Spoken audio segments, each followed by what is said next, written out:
दोस्तों नमस्कार। 4 PM news network पे आप सबका बहुत बहुत स्वागत है। मैं हूं आपका दोस्त मयूर जानी। आप जानते हैं कि हम लगातार पिछले 8-10 दिनों से किरण पटेल को लेकर जितनी भी जानकारी आप तक पहुंचा पाए उस बारे में पूरी कोशिश करते रहते हैं। अभी एक और जानकारी जो है उसमें अपडेट है, वो भी आपसे हम साझा करेंगे, लेकिन उससे पहले हम आज हमने जिस मेहमान को बुलाया है उसके बारे में थोड़ा हम बता दें आपको, और उसके बाद फिर हम जो है हमको बिल्कुल जोड़ेंगे आपके साथ। आज दो मुद्दे होंगे, एक तो किरण पटेल है और एक दूसरा जो है राहुल गांधी, और जो उसको लेकर जो जो लोकतांत्रिक रूप से जो चिंता का विषय बना हुआ है, ये सब मुद्दों पे और सुरक्षा एजेंसी की चूक को लेकर ये जो मेहमान है हमारे, वो हम सबसे बहुत वरिष्ठ है। तो इनका जो इंट्रोडक्शन है वो कहीं हमसे गलत न हो जाए, इसलिए फिर हमने उनका विकिपीडिया खोल दिया, क्योंकि उनका विकिपीडिया में उनका है, तो हम वो पढ़ के हम ये मान के सच मान के चल रहे हैं कि यहाँ लिखा है वो सब सच है। उनके काम के बारे में तो हम सब जानते हैं, तो उसमें तो मुझे लगता है कि कहीं हम गलती नहीं करेंगे। तो बता रहे हैं आपको कि हम जिनको जोड़ रहे हैं आज, वो है विनीत नारायण जी। बहुत ही वरिष्ठ पत्रकार माने जाते हैं, क्योंकि वो है इसलिए माने जाते हैं। तो अब वो जो है उनका अगर ख्याति हुई बहुत बड़ी तो वो हुई थी, आप सबको अगर याद होगा 90s में जो हवाला जैन डायरी वाला जो केस हुआ था, जो उन्होंने एक्सपोज किया था, उस केस में उनकी बहुत बड़ी ख्याति हो गई और सीबीआई को बहुत जो है उसमें बहुत कुछ जो है वो टीका टिप्पणी का सामना भी करना पड़ा। लेकिन ये इतना नहीं है, मैं बताऊं, ये कुछ बहुत सारी चीजों में जो है विनीत नारायण जी, मैं उनको स्क्रीन पे जोड़ भी ले रहा हूं और उनके बारे में मुझे बताना भी पड़ेगा आपको, तो मैं बता दूं। तो एक तो विनीत जी आपका बहुत बहुत स्वागत है 4 PM न्यूज नेटवर्क पे। आपने आज समय निकाला, हमारे साथ आप रूबरू हुए हैं हमारे दर्शकों के लिए। तो ये विनीत नारायण जी है जो 80s में, ये अगर मेरे पास जो जानकारी है गलत हो तो मुझे टोक दीजिएगा सर, है ना। मैं क्योंकि दर्शकों को बताना जरूरी है कि भाई जिनसे आप रूबरू हो रहे हैं तो वो सज्जन, वो महानुभाव कौन है। तो ये मेरे पास जो इन्फॉर्मेशन है वो ये है कि विनीत जी ने 80s में एंकरिंग की थी दूरदर्शन में, युवा मंच नाम का एक कार्यक्रम था, ठीक है। उसके बाद जो है जो दूरदर्शन पे उस समय तो एक ही चैनल हुआ करती थी, और वहां पे उन्होंने इन्वेस्टिगेटिव टीवी शो भी किया दूरदर्शन पे। उसका नाम था सच की पहचान, नहीं सच की परछाइयां, ये नाम था इस कार्यक्रम का, ठीक है। जिसने ये बताया जा रहा है कि बहुत सारा उस समय जो है बज़ खड़ा किया था पूरे देश में, उनमें जो उसमें जो कार्यक्रम और जो इन्वेस्टिगेटिव जर्नलिज्म होता था उस समय। और फिर उन्होंने जो है अपना एक खुद का उस समय का, जिसे कहते हैं कि मतलब he can be definitely considered as one of the pioneers of video journalism, क्योंकि उन्होंने कालचक्र शुरू किया था आपने सर, कालचक्र नाम से वीडियो मैगजीन शुरू किया था, क्योंकि उस समय तो मैगजीन ही आते थे, वीडियो मैगजीन बनते थे। एक मेरे ख्याल से न्यूज ट्रैक था और एक आपका था, दो ही था मेरे ख्याल से उस समय, और तो कोई था नहीं। तो वो जी जी आप बता रहे कुछ। न्यूज ट्रैक अंग्रेजी में, कालचक्र हिंदी में। कालचक्र हिंदी में था, बिल्कुल। और मैं बता दूं कि वो समय था जब वो वीडियो वीसीआर के फॉर्मेट में आता था, और लोग जो है वीसीआर लगा के उसमें वो फिर वो टेप डाल के वो देखा करते थे। हमने भी देखा हुआ है वो, तो हम भी जो है आपके उस समय के दर्शक हैं, आपको बता दें, ठीक है। और उसके बाद फिर जो ये हवाला जैन डायरी वाला जो काम है, जिसमें बहुत कुछ उलट पुलट करके रख दिया, वो भी एक बहुत बड़ा किस्सा है। तो इसमें बहुत सारी और भी चीजें बता सकते, फिर वो प्रस्तावना और इंट्रोडक्शन में 4 मिनट चले गए, तो और 4 मिनट और जा सकते हैं, तो इसको अभी रोक रहा हूं। तो बताने का तात्पर्य ये था कि इतने सीनियर और इतना काम कर चुके जो पत्रकार है, वरिष्ठ पत्रकार है, वो आज हमारे साथ हैं। तो आधिकारिक तौर पर ऑफिशियली बहुत बहुत स्वागत करता हूं मैं आपका 4 PM पर विनीत जी। और ये पहली बार हमारे साथ जुड़े हैं यहाँ पे। अब सर 2 मुद्दे हैं इस पर बात करनी है। एक तो किरण पटेल, आप जानते हैं मैं लगातार उस पर जो है कोई ना कोई खुलासा करता आ रहा हूं, और ये कोशिश है कि ये ठंडे बस्ते में बक्से में चला ना जाए मामला, जैसे हर बार हो जाता है। तो इसमें एक और आज अपडेट दे देता हूं मैं। ये जो हितेश पंड्या, मैं पहले दिन से कह रहा हूं कि ये सीएमओ, गुजरात सीएमओ के से तार जुड़े हुए हैं। यहीं से जो भी हुआ है जनरेट, या जो भी हुआ है वो यहीं से हुआ है। और उस सिलसिले में अब ये हो गया है कि जो पीआरओ हैं हितेश पंड्या, उनको जो है दरवाजा दिखा दिया गया, उनके बेटे को भी भारतीय जनता पार्टी से निकाल बाहर कर दिया गया। लेकिन ये जो है, ये एक संस्था चलाते थे, इनका नाम था नेशन फर्स्ट। आजकल हर कोई जो है उनको ये बुखार चढ़ा हुआ है कि कैसे अपने आप को सबसे बड़ा देश प्रेमी वो साबित कर पाए। तो वो भी इस जो है होड़ में लगे हुए थे, और क्योंकि अब तो नरेंद्र भाई के करीबी सर्कल में रहे थे लगातार, इतने समय से वो सीएमओ है, सीएमओ में पीआरओ है, हमको नहीं मालूम है कि वो क्या कर रहे हैं, पर हमको इतना पता चला कि वो एक संस्था चलाते थे, उनका नाम था, चला भी रहे हैं अभी भी, उसका नाम है नेशन फर्स्ट, जिसमें ये किरण पटेल भी उस संस्था में उनके साथ था। ये करते क्या थे, दर्शक को बता दूं मैं कि ये जो नेशन फर्स्ट नाम की संस्था चलाते थे, सीएमओ में जो भी आएगा वो कोई ना कोई काम से आएगा। अब चाहे वो सीएमओ कार्यालय में आए या तो सीएम हाउस पे आए। अब ये जो बैठा करते थे वो सीएम हाउस पे बैठा करते थे, तो वहां जो भी आएगा उनसे ये नेशन फर्स्ट के लिए कोई ना कोई राशि चंदे की वो निकाल ही लेते थे। तो देश तो आगे बढ़े ना बढ़े, लेकिन उनका फैमिली और उनका कारोबार जो था वो बिल्कुल फर्स्ट था। ये हम आपको बता रहे हैं। इस पे भी अब जो है जांच होने जा रही है कि भाई इन्होंने किन किन से पैसे ऐंठे हैं संस्था को लेकर, वो चलाने को लेकर, और उसमें कहीं और तो कोई बड़ा फ्रॉड या चीटिंग या धोखाधड़ी तो नहीं की गई है। क्योंकि अब कोई आदमी जब सीएमओ में बैठता है लगातार इतने साल से, तो एक मान्यता बन जाती है ना कि नहीं यार ये आदमी जो है फिर तो वो पहुंच रखता है, पैठ रखता है, इन्फ्लुएंस कर सकता है, जरूरी फाइलें पास करवा सकता है, कुछ तबादले करवा सकता है, बहुत कुछ करवा सकता है। ये फिर एक दिमाग में बैठ जाता है लोगों के। उस चीज का लाभ इन्होंने कितना लिया है या नहीं लिया है, या जो भी किया है उस पर जो है अब जांच करना शुरू कर दिया गया है। अब कोशिश में ये थे विनीत जी के हम कश्मीर से कोई अपडेट अब तक पा सकते तो हमने कुछ फोन किए थे, लेकिन जो हमारे वहां के जर्नलिस्ट मित्र जो हैं, दोस्त हैं, वो पता नहीं किसी कारण से उनका फोन नॉट रीचेबल आ रहा है, तो हम उनसे बात नहीं कर पा रहे, क्योंकि वो वहां से फर्स्ट हैंड इन्फॉर्मेशन हमको मिलती है। तो इसलिए इस कार्यक्रम में अभी तक क्योंकि वो इन्फॉर्मेशन नहीं आई है तो हम दे नहीं पा रहे, वरना वो भी हम दे देते कि भाई क्राइम ब्रांच के जो अफसर गए थे अहमदाबाद से, उनको क्या कस्टडी मिली है ट्रांसफर वारंट के जरिए, या अभी 1-2 दिन और राह देखनी है। और हम पीछे पड़े वो त्रिलोक सिंह कौन है, उसको उसकी जानकारी पाने को लेकर, लेकिन वो ज्यादा अभी तक हाथ में आ नहीं रही है। तो मोटे तौर पर ये खुलासा था कि भाई ये नेशन फर्स्ट के जरिए अपने आप को फर्स्ट रखने की कोशिश कर रहे थे, इतने सालों से कामयाब भी थे, बहुत सारे पैसे उन्होंने लिए भी हैं लोगों से। अब इस पर जांच होने वाली है। तो ये एक था खुलासा। तो सर कैसे देखते हैं आप इस पूरे मामले को, किरण पटेल के मामले को? मयूर, आप बहुत संजीदगी से और गहराई से इस जांच में लगे हैं, और मुझे तो कल ही आपकी सीरीज के बारे में पता चला, तो मैंने फिर बैठ के कई सारे एपिसोड आपके देखे। जहां तक इस पूरी स्थिति को देखने का सवाल है कि बहुत इतना सतही मामला नहीं है जितना ये दिखाई दे रहा है।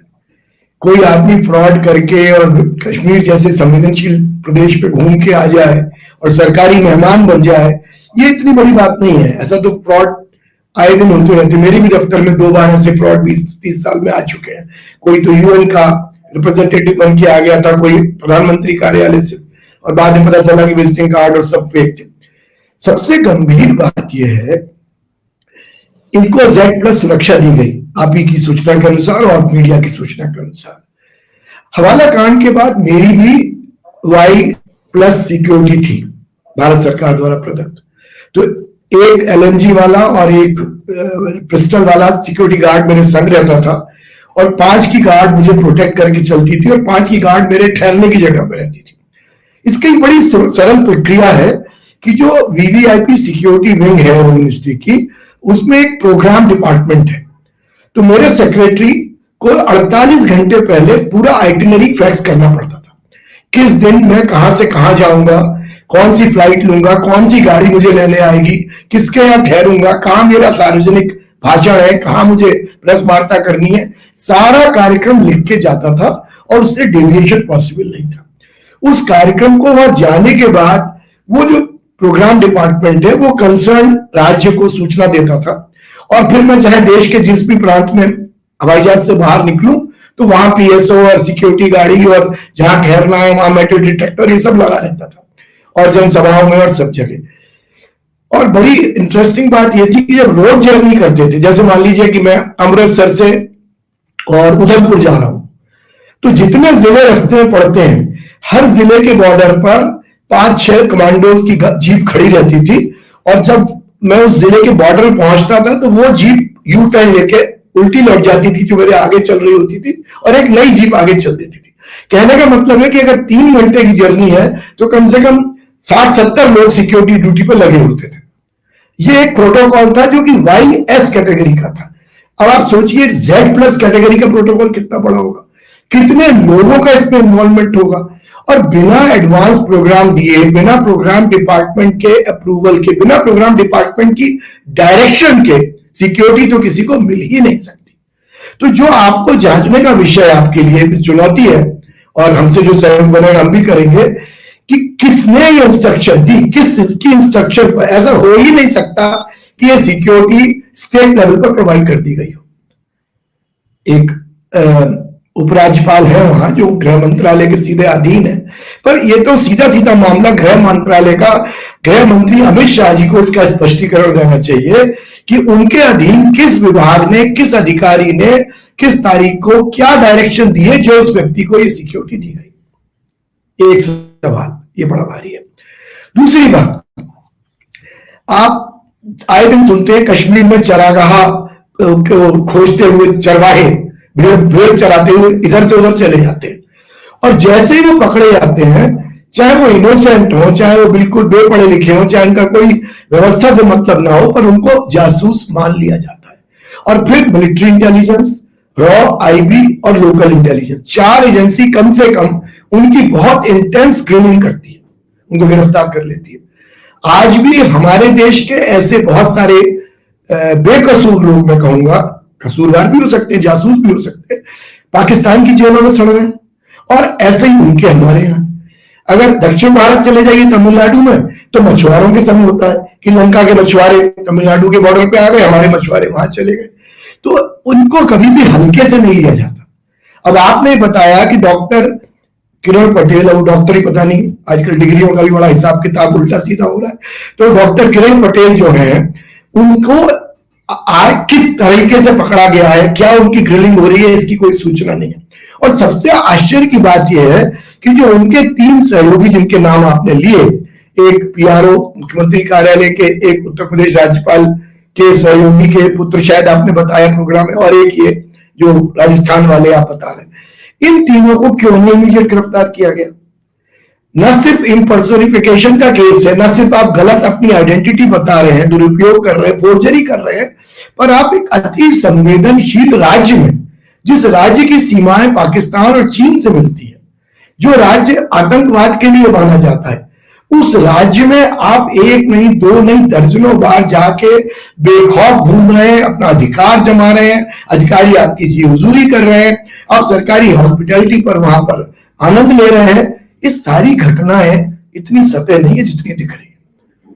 ये तो बहुत ही गहरा एक षड्यंत्र है, और मुझे चिंता इस बात की है कि इतने सारे हमारे नौजवान पुलवामा मारे गए, और पुलवामा को लेकर पूरा देश बहुत विचलित रहा, चुनाव के पहले की घटना थी, पर आज तक पुलवामा को लेकर जो बुनियादी सवाल हैं उनके उत्तर नहीं मिले। अब राष्ट्रीय सुरक्षा सलाहकार अजीत डोभाल जी बहुत ही मेधावी IB के अधिकारी माने जाते हैं, हमारे लिए उनसे बहुत अच्छे व्यक्तिगत संबंध है, बड़े भाई जैसा हम उन्हें मानते हैं, लेकिन हम अपेक्षा करते हैं कि इतने दिनों के बीच में अब तक तो पुलवामा के लेके सारी चीजें देश के सामने आ जानी चाहिए थी, कि ऐसी गाड़ी कहां बनी, कहां से पहुंची, उसमें RDX कैसे भरा गया, कैसे वो सुरक्षा के रास्ते में आ गई, कैसे इंस्टेंट उसकी वीडियोग्राफी हो गई, बिल्कुल पॉइंट टू पॉइंट, तमाम सवाल है। और ये सवाल मैंने कोई खोज नहीं किए।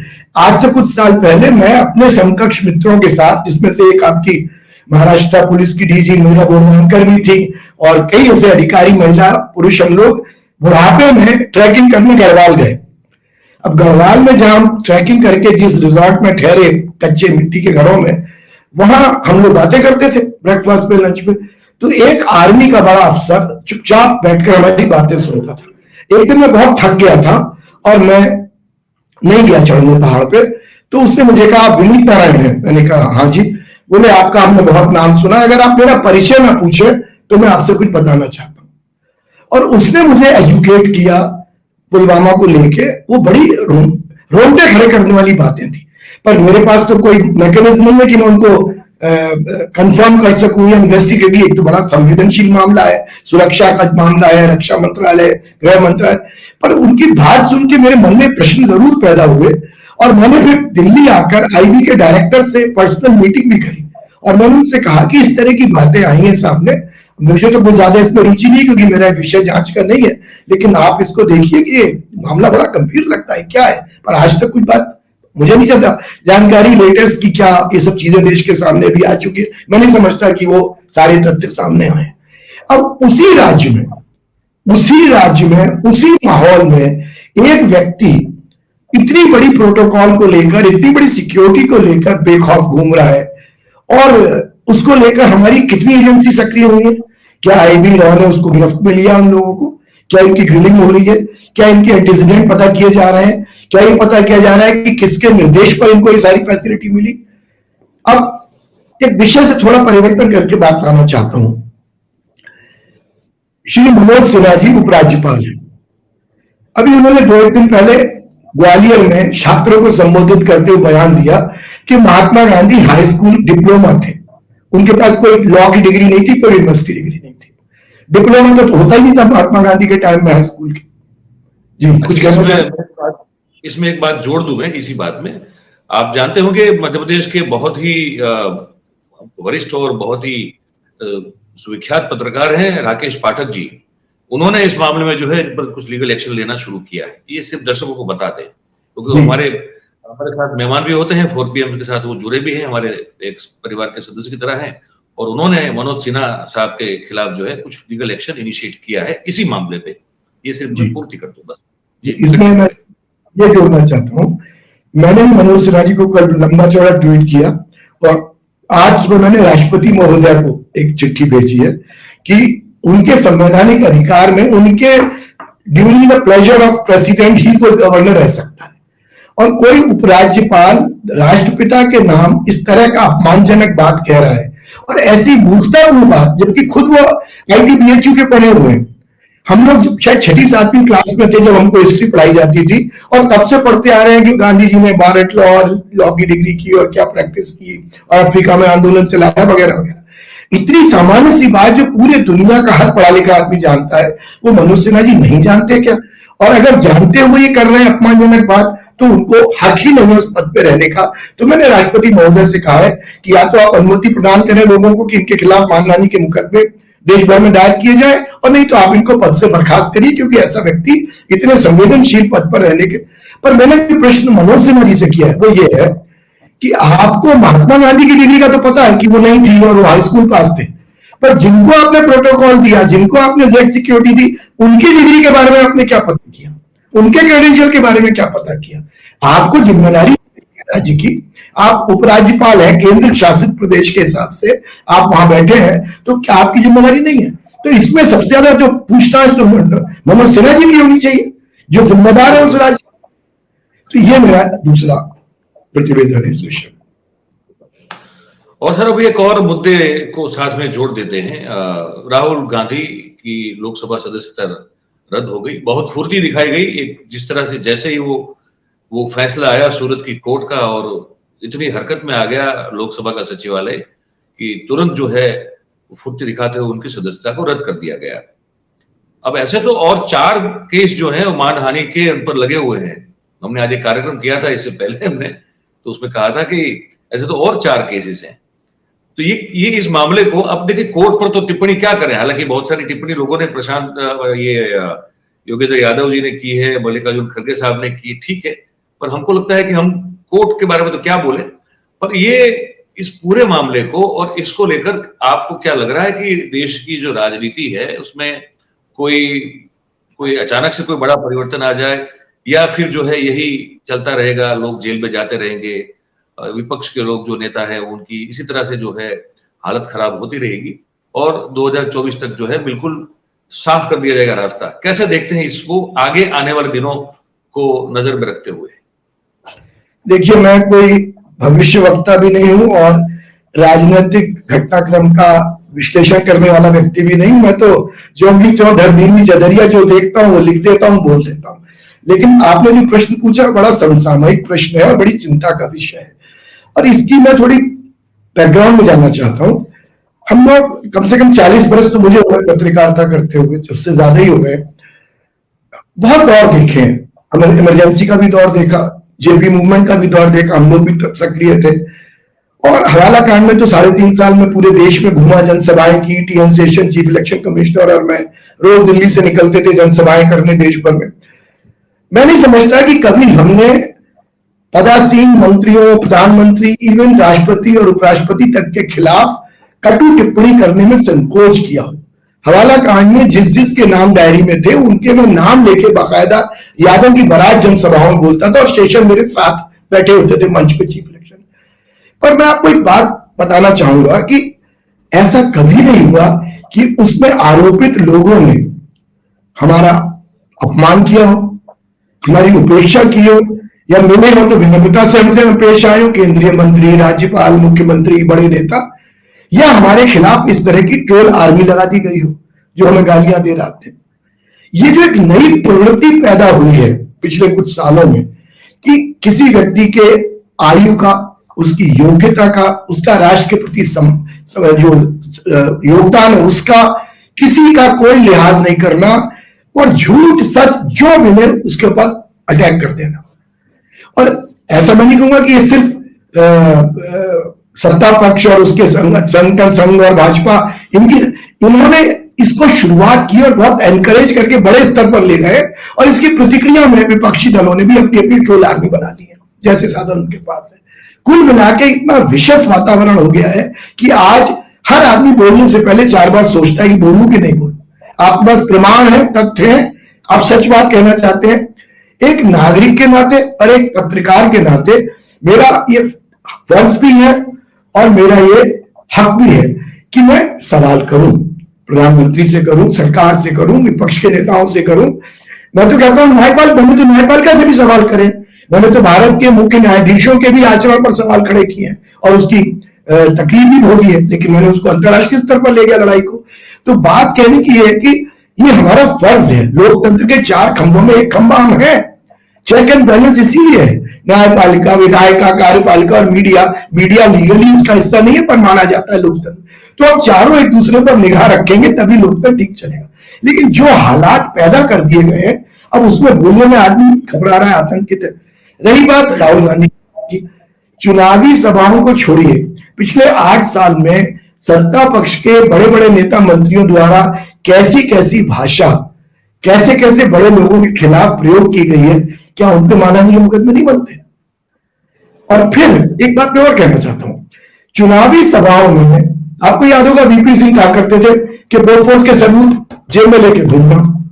आज तक 35 साल में कुछ हुआ बोफोर्स में? अरविंद केजरीवाल कहते थे मुख्यमंत्री बनते ही शीला दीक्षित को जेल भेज दूंगा, नहीं शीला जी जेल। लेकिन होता क्या है, और ये दिल्ली हाईकोर्ट ने कहा भी अपनी टिप्पणी में जो एक मैटर में कि राजनीतिक माहौल को गरमाने के लिए नेता जनसभाओं में काफी कुछ बोलते हैं। जो राहुल गांधी ने बोला उससे बहुत ज्यादा आक्रामक बोलते हैं। भाजपा के भी बोलते हैं, समाजवादी भी बोलते हैं, कांग्रेस भी बोलते हैं, दूसरे दल भी बोलते हैं, बीआरएस भी बोलती है, ममता जी भी बोलती है, सब बोलते हैं। लेकिन जब चुनाव हो जाता है, परिणाम आ जाता है, तो जो सत्ता पक्ष और जो विपक्ष होता है वो सौहार्दपूर्ण वातावरण में प्रेजेंटरीज एक्सचेंज करके, बुके एक्सचेंज करके, शपथ ग्रहण समारोह में चाय पानी पीकर और अपने काम में लग जाते हैं। जो विश्वमन हुआ होता है चुनाव सभाओं में उसको भूल जाया जाता है। कोई किसी पर मानहानि के मुकदमे नहीं करता। लेकिन ये अजीब बात है। तो अब इसमें यह माना जाए कि यह सहज प्रक्रिया है, ये तो होना ही चाहिए, और भाषा संयत होनी चाहिए। ठीक है, हम और आप तो असहमत नहीं होंगे, क्यों भाषा असंयत हो, संयत ही होनी चाहिए। पर फिर वो सब पर लागू होता है ना। वो ऐसा तो नहीं हो सकता कि वो जर्मनी की कहावत है कि when I point one, 3 point at me। एक उंगली में आप पे उठाता हूं तो 3 मेरे पर सवाल खड़े करती है कि जो कभी मैं आप पे देख रहा हूं वो मेरे परिवेश में तो नहीं है, मेरे परिवार में तो नहीं है, मुझ में तो नहीं है।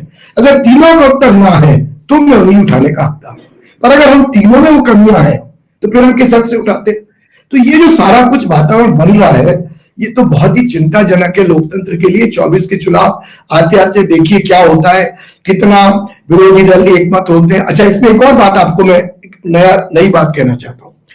अब जैसे ही 18 दल सुप्रीम कोर्ट गए कि साथ ईडी और सीबीआई का मिसयूज हो रहा है, जब भी एक मंच पे आते हैं तो ट्रोल आर्मी क्या कहती है, सब चोर हैं, भ्रष्ट हैं, इनकी हम सफाई मोदी जी कर रहे हैं, इसलिए ये लोग इस तरह के इकट्ठे हो रहे हैं, लेकिन अब इनकी चलने वाली नहीं है। क्या भाजपा भ्रष्टाचार मुक्त है? मैं दूसरों की बात नहीं कह रहा, मेरे कार्यालय से प्रधानमंत्री कार्यालय को, सीवीसी को, सीबीआई को तमाम बड़े बड़े भ्रष्टाचार के मामले में सबूत पिछले सालों में भेजे गए, पर कोई प्रतिक्रिया नहीं है, कोई कार्य। और ये तो सारा देश जानता है कि जिनके खिलाफ आप बयान देते हैं महाभ्रष्ट व्यक्ति है, उसी के साथ आप सरकार बना लेते हैं। जिसके खिलाफ ईडी के रेड पड़ते हैं वो आपकी पार्टी ज्वाइन कर लेता है तो सरकार में तो कहते हैं निर्मा वाशिंग पाउडर है कि जो भाजपा में आ जाए। तो ये बहुत दिन तक चलने वाली बात नहीं है। भाजपा में भी हमारे बहुत मित्र हैं और विपक्षी जनों में, पत्रकार तो किसी पार्टी का तो होता नहीं, हम लोग किसी दल के सदस्य नहीं है। हम नाकाऊ से दोस्ती, नाकाऊ से बैर, सबसे प्रेम है, और किसी को अच्छी लगे बुरी लगे हम अपना कर्तव्य निभाते हैं और उनको भी हक है। एक बार की बात है, बहुत पुरानी बात, सन 90 की बता रहा हूं।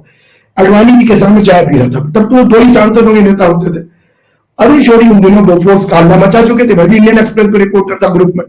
तो अडवाणी जी मुझसे बड़े प्रेम से, पारस्परिक भाव से कहते हैं, आप लोग हमारी कीमत पर अपनी इमेज क्यों बनाते हैं?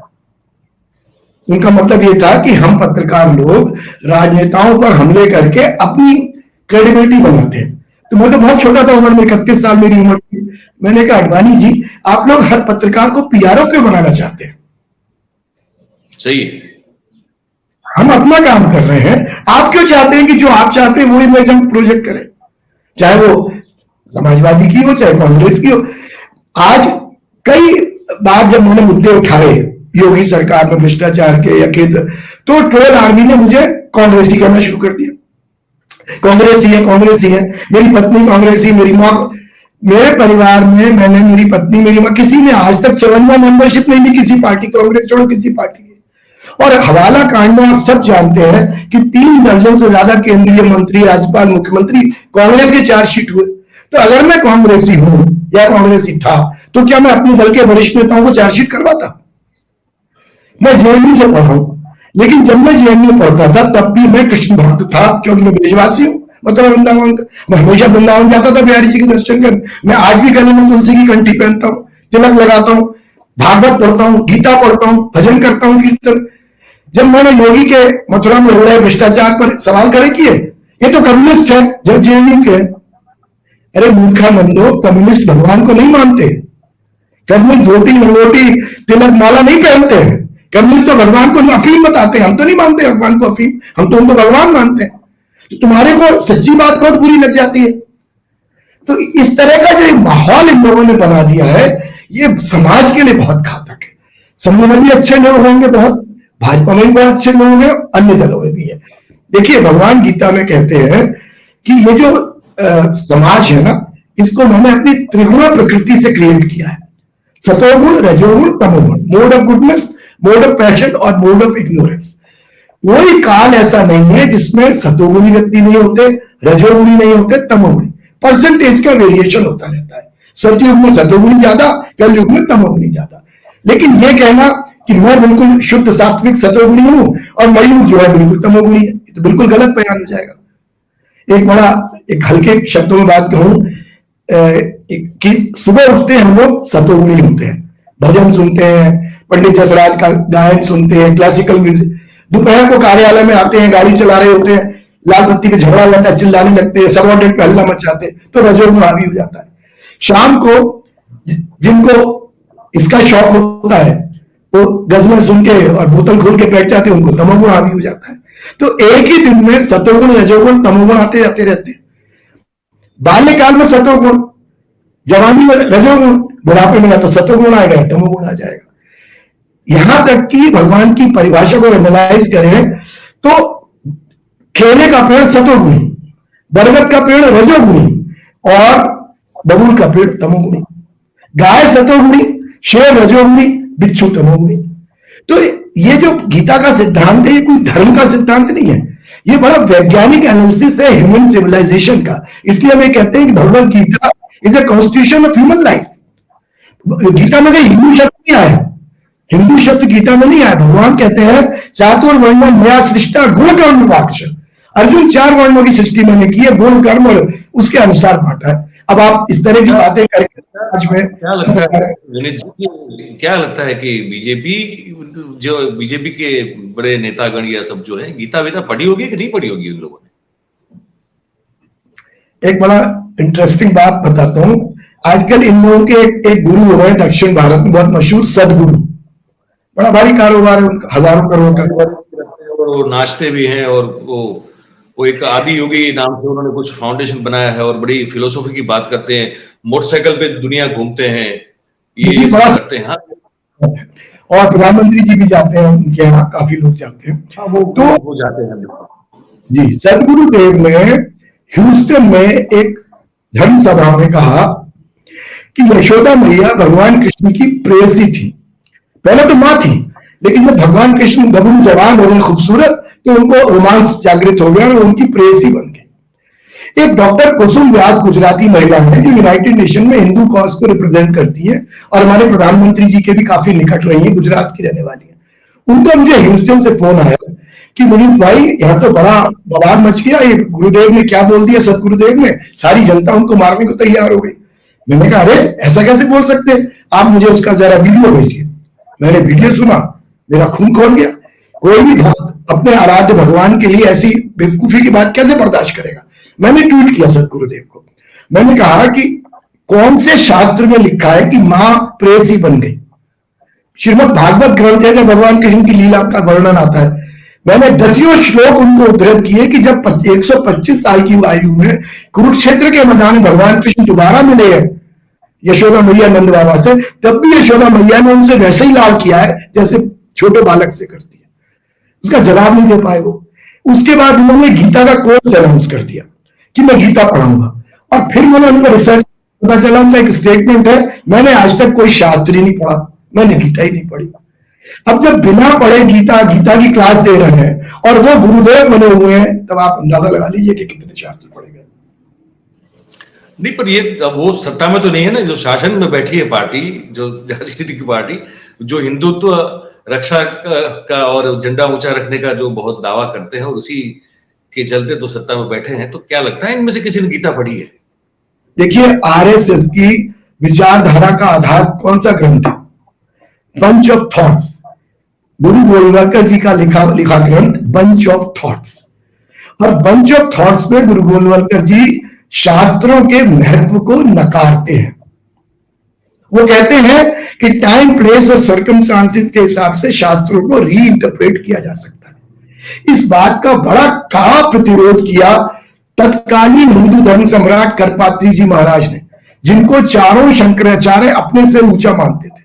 उन्होंने ग्रंथ लिखा आरएसएस और हिंदू धर्म, और उन्होंने लिखा शास्त्रों के प्रमाण से सिद्ध किया कि गुरु गोलवलकर जी के जितने भी आदेश हैं वो हिंदू समाज या वैदिक सनातन धर्म के विरुद्ध है। और उन्होंने कहा कि अगर हम शास्त्रों को रीइंटरप्रेट कर सकते हैं तो सनातन धर्म कैसे हो गया? सनातन तो इटर्नल, जो कभी चेंज नहीं हो सकता, इटर्नल, शाश्वत चलने वाला। तो इनकी तो अभी आपको ध्यान होगा, पिछले दिनों मोहन भागवत जी ने कहा हिंदू 50 साल को देवी देवताओं को भूल जाए। अरे देवी देवताओं को तो फिर काशी कॉरिडोर क्यों बना रहे हो, राम मंदिर क्यों बना रहे हो, बिहारी कॉरिडोर क्यों बना रहे हो? हम तो भूलेंगे, आप भी तो भूलो। आप मंदिर बनाओगे, मंदिर के चंदे पर कंट्रोल करोगे, मंदिर को पूरा चढ़ावा लेना चाहोगे, और हिंदुओं से कहोगे देवी देवता को भूल जाओ। अनेक विषय, आप इस विषय पे कभी अलग से बात करिएगा कि हिंदुत्व को लेकर संघ और भाजपा, मतलब ये पूछने का तात्पर्य ये था, जैसे आपने जो एक्सप्लेन किया था। तो अब गीता का पाठ मैं भी जितना मुझसे हो सकता है उतना करने की कोशिश करता हूँ। मैं कोई बड़ा उस पर कोई बड़ा ज्ञानी व्यक्ति नहीं हूँ, लेकिन मैं अपने हिसाब से नम्र प्रयास करता रहता हूँ। और किसी भी जो मन से खुली सोच रखने वाला व्यक्ति हो, जो उसको समझना हो कि जीवन के बारे में क्या है, जैसे आपने कहा, वो उससे मैं बिल्कुल सहमत हूँ कि अगर कॉन्स्टिट्यूशन ऑफ ह्यूमन लाइफ कोई है तो वो गीता हो सकती है। बिल्कुल उसमें कोई, मुझे तो दो राय नहीं लगती। तो ये इतने बड़े पद पर जो लोग बैठे हैं, जो देश को चला रहे हैं, और जिस तरह की एक्शंस वो ले रहे हैं, वो एक बात तो साफ है कि उसमें एक पॉलिटिकल वेंजेंस बिल्कुल छलकता है। ये जो है वो वेंजेंस की पॉलिटिक्स है। ये अपने प्रतिद्वंदी को मतलब राजे रजवाड़े के जमाने में भी अगर जो है राजा ने दूसरे राज्य को जीत लिया, तो वो उसको जो है वो अपना वो बनाता था, उसको क्या कहते हैं, उसको सुबह बना लेता था, या अपना नीचे का उसको मार नहीं देता था, है ना, उसको जान से वैसे नहीं मारता था। यहाँ जो देख रहे हैं इस लोकतंत्र में, वो ये है कि किसी जो भी आपके खिलाफ है, उसकी आप जो, अगर वो पॉलिटिक्स में है तो पॉलिटिकल करियर बिल्कुल खत्म कर दो, अगर वो पत्रकार है तो उसकी पत्रकारिता बिल्कुल खत्म कर दो, या वो किसी और क्षेत्र में है तो वहां भी अगर वो विरुद्ध में है तो उसको उस उस उस चीज को खत्म कर दो जिससे वो जाना जाता है, या जो उसका काम है। तो ये एक तरह का राजनीति जो है हमको लग रहा है अभी। और मैं मानता हूं कि आप भी शायद इसमें सहमत होंगे कि इसी तरह का हम देख रहे हैं अभी, क्योंकि इसके बाद फिर हम कार्यक्रम को समाप्त करेंगे। नहीं, बिल्कुल आप सही कह रहे हैं, और ये बहुत ज्यादा चिंताजनक है। और इस विषय पर पूरे देश के राजनीतिक दलों के नेताओं को तो चिंतन करना चाहिए, लेकिन मध्यम वर्गीय, पढ़ा लिखा समाज, जागरूक लोग, उन सबको भी सोचना चाहिए कि हम किस तरफ जा रहे हैं। क्योंकि देखिए, आज हम भाषा की हिंसा कर रहे हैं, कल को शरीर की भी हिंसा करेंगे। आज तो अगर मैं लिखता हूं तो मुझे कांग्रेसी और कम्युनिस्ट क्या क्या बता के गाली दे देते। अरे मैं जो सवाल खड़े कर रहा हूं उनका जवाब दो ना। तो ये बात सही है कि नहीं, जो मैं आरोप लगा रहा हूं, प्रमाण दे रहा हूं, सही है कि नहीं? अगर गलत है तो मुझ पर माना नहीं कर दो, मुझे जेल भेज दो। लेकिन अगर सही है तो ये कह के क्यों डाइवर्ट करना कि तुम कम्युनिस्ट हो और तुम कांग्रेसी हो। और आज तो जवान में, कल जब हौसले और बढ़ जाएंगे तो फिजिकल वायलेंस होने लगेगी, आपको घर में घुस के मारेंगे, खबरदार आप कैसे बोले। तो ये तो बड़ी घातक स्थिति होगी। और देखिए, एक शब्द है अंग्रेजी का, निमेसिस। आप समझिए कि जो बोया पेड़ बबूल का तो आम कहां से होए वाली बात। जब आप ऐसा पेड़ बोएंगे तो आज नहीं तो कल आप भी उसके परिणाम भोगेंगे। बेहतर यह है कि समय रहते जाग जाओ और समाज को सही दिशा दो। हरेक के लिए लोकतंत्र में स्कोप है। हिंदू विचारधारा भी चलनी चाहिए, जिनको कम्युनिज्म में आस्था है, जिनको इस्लाम में है, सिखिज्म में अपना अपना। अब हम हिंदू राष्ट्र की बात करेंगे, कोई खालिस्तान की बात करेगा, स्टालिन बोलेंगे मैं तमिलनाडु अलग कर दूं, केसीआर बोलेंगे मैं तेलंगाना। ऐसे तो देश का विघटन हो जाएगा। आप डंडे के जोर पे सबको एक नहीं रख सकते, आप भावनाओं से। और इस देश में शंकराचार्य ने सबसे बड़ा काम यही किया कि 4 धाम की स्थापना करके पूरे देश को एक सांस्कृतिक सूत्र में पिरो दिया। वो है भारत की गरिमा, वो है भारत की संस्कृति, वो है भारत का सनातन धर्म। उस पर जोर दिया जाना चाहिए। मैं तो बिल्कुल धर्म विरोधी नहीं, मैं तो संघ और भाजपा का एक तरह से, और मोदी जी का भी इस बात का आभारी हूं कि उन्होंने इस जो एक धार्मिक विषय था, इसको वो सामने लाने के लिए बड़ा प्रयास किया है। लेकिन जिस भौंदे तरीके से ला रहे हैं, जिस आक्रामक तरीके से ला रहे हैं, जिस अशुद्ध तरीके से ला रहे हैं, जिस तरह परंपराओं को तोड़ के ला रहे हैं, उससे भ्रम पैदा हो रहा है, समाज का लाभ नहीं हो रहा। बिल्कुल सही बात है सर, आपने समय निकाला, बहुत बहुत धन्यवाद। आप जुड़े, उम्मीद करते हैं कि कुछ विषयों पर आपसे फिर से जो है हम बातचीत करते रहेंगे, और दर्शकों के समक्ष उनके आपके जो विचार है वो भी हम पहुंचाने की कोशिश करेंगे। बहुत बहुत शुक्रिया आपका, आपने हमारे साथ आज समय बिताया। Thank you very much. तो अब दोस्तों, बात यह है कि कार्यक्रम का जो निष्कर्ष है, जो हमको लगता है कि ये है, एक शायद पिछले 40 साल में लोकतंत्र में इतनी विकृति शायद नहीं देखी गई है, जो हमको अभी देखने को मिल रही है, आपको भी देखने को मिल रही है। अब जो लोग आंख बंद करके उसको नहीं देखना चाहते तो उसका तो कोई इलाज कर नहीं सकता, लेकिन जिसकी आंखें खुली हैं, जिसके कान खुले हैं, जिसका मस्तिष्क ठीक से चल रहा है, वो उसको बिल्कुल देख पाएगा कि इससे विकृत स्थिति लोकतंत्र की पिछले 40 साल में नहीं थी। वो 75 का दौर था जब इमरजेंसी लगी थी, वो भी उतनी ही विकृत थी। आज लगी नहीं, लेकिन स्थिति कम से कम कमोवेश उसी तरह की होती हुई दिखाई दे रही है, जहां पे दो विरुद्ध, एक एग्जाम्पल में आपको, यही आज का मुद्दा था।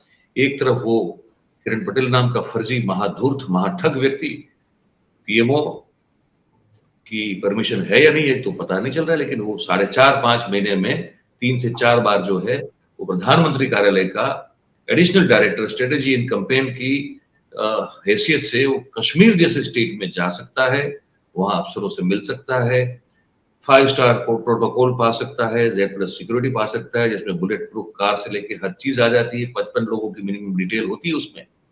एक तरफ ये है एग्जाम्पल इसी लोकतंत्र में जहां हम रहे हैं। वो किरण पटेल है जो भारतीय जनता पार्टी के बहुत बड़े नेताओं के साथ घनिष्ठ संबंध रखने का दावा करता है, और उसका एक सीधा उदाहरण मैं आपको दे दूं कि जब मैंने कल भी आपको बताया था कार्यक्रम में कि जब उनके वकील ने श्रीनगर कोर्ट में जब दलीलें पेश की तो उसमें ये कहा है कि मेरे जो मुवक्किल है, मेरे जो क्लाइंट है, वो क्योंकि वो बहुत राष्ट्रीय स्तर की राजनीति पे बहुत बड़ी पैठ रखते हैं और इसीलिए उनके खिलाफ राजनीतिक बदले और शत्रुता की भावना से ये आरोप लगाए गए। ये उनके वकील का कहना है, जो ऑन रिकॉर्ड है, वो रिकॉर्ड में जा चुका है। एक तरफ ये एग्जाम्पल है। उसके बाद क्या हो रहा है, कोई कोई जानकारी नहीं मिल रही है। हम लगातार ये कोशिश कर रहे हैं, हम सवाल पूछ रहे हैं। हमने गृह मंत्री से सवाल पूछने वाला एक पूरा कार्यक्रम बनाया, इसमें हमने जो है विधिवत रूप से जो जायज और वाजिब सवाल थे वो निकाल के कहा कि भैया इसके जवाब तो दो देश की जनता को। आप अभी इस 2023 में जवाहरलाल नेहरू से जवाब मांग रहे हो, आप अभी तो प्रस्तुत हो देश के सामने, आप इसके जवाब तो दो। आपको चुन के भेजा हुआ है, वो जवाब नहीं मिल रहे हैं किरण पटेल को लेकर। लेकिन दूसरी ओर एक और एग्जाम्पल है कि राहुल गांधी पर इस तरह के मुकदमे चले लगे और संयोगवशात कहिए, जैसे भी कहिए, उसमें उनको जो मैक्सिमम सजा मिल सकती थी वो मिल गई, जो 2 साल थी, और वो उतनी ही सजा है जो मिनिमम काफी होती है अगर आपकी लोकसभा की सदस्यता को रद्द करना हो तो ये 2 एग्जाम्पल है जिसको जो आपकी हमारे इस देश में जो अभी जिस तरह से लोकतंत्र चल रहा है उसको ये प्रस्तुत करता है। तो अब आप क्या सोचते हैं, आपको क्या लगता है कि क्या हो रहा है इस देश में? कमेंट के जरिए जरूर बताइए हमको, जैसे भी आपको कमेंट हो। हाँ, ये है ट्रोल नगर के ट्रोल सिटीजन से हम नहीं कह रहे हैं कुछ भी, लेकिन जो जेन्युइन व्यूअर्स हैं, जो हमारे बहुत बहुत ज्यादा जेन्युइन व्यूअर्स हमसे जुड़ते हैं, ट्रोल वैसे बहुत कम आते हैं लेकिन कुछ आ जाते हैं बेचारे, उनकी भी रोजगारी का मामला होता है, वो ठीक है। पर जो आप हमसे हमेशा लगातार जुड़ते हैं, जो फॉलो करते हैं कार्यक्रम को और हमारी बातचीत में हमेशा पार्टिसिपेट करते हैं, उन सभी को मैं करूँ, आप अपनी कमेंट जरूर करें। और फिर अगर अच्छा लगता है तो इस कार्यक्रम को लाइक करें, शेयर करें, सब्सक्राइब करें, ताकि हमारी बात ज्यादा से ज्यादा लोगों तक पहुंच सके। तो इस कार्यक्रम में जुड़े आप सबका बहुत बहुत धन्यवाद। Thank you very much. नमस्कार।